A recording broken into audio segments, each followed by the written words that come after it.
Nativity scenes can be really weird. I especially get creeped out by the porcelain ones where the characters are all so pale and their eyes really stand out and stare at you as you walk around the room. We've got one at Mum and Dad's which isn't too bad. It's a knitted or like crocheted one. It's kind of fluffy and soft and none of the characters have necks, which I find very funny. After another year of seeing these nativity characters all around the place, I've decided to think a little bit more about what the characters are communicating to me. Let's start with the wise men. For me, the wise men communicate a pretty key part of Christmas, generosity, something that I need to remind myself of, and it includes money, time and skills. Generosity is about blessing other people, like the wise men blessed Jesus. The shepherds, for me, speak to God's grace. There are an endless number of people who probably, by our standards, deserve to be there over then. They, to me, represent the people like us.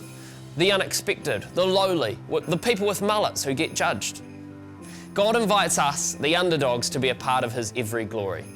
Now, there are animals in most nativities, but I honestly think they shouldn't be there. They would have been kicked out during the birth process. There's no way Mary was letting a cow be in there in the room, come on.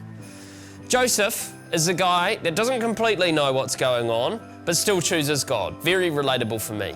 He represents faith in a human way. He was confused but kept it simple and got done what needed to be done. Joseph had a real situation on his hands, what with the census and his wife/fiancée getting pregnant as a virgin. I'm sure he had a few questions. He chose trust and faith though and sets a fantastic example with his attitude. Mary reminds us to have strength when times are tough.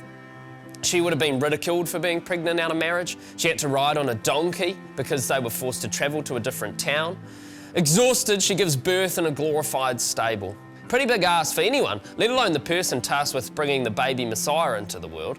She is strong, even though things aren't ideal. She leans on God. And finally, there's little baby Jesus, the helpless baby who was destined to save the world. To me, it reveals the human heart of God, the way that God can sympathize with our every feeling. Hebrews 4:15 alludes to this, for we do not have a high priest who is unable to empathize with our weakness, but we have one who has been tempted in every way, just as we are, yet he did not sin. Let us then approach God's throne of grace, this is verse 16, with confidence, so that we may receive mercy and find grace to help us in our time of need.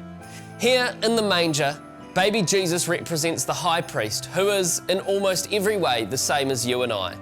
While I won't be able to stop myself from laughing at my mum's nativity set without the necks, from time to time, I am making sure this Christmas to consider the lessons the nativity has taught me. And I'm going to focus on the cool things that God has shown me through the things that I thought were just plain weird or just made me laugh.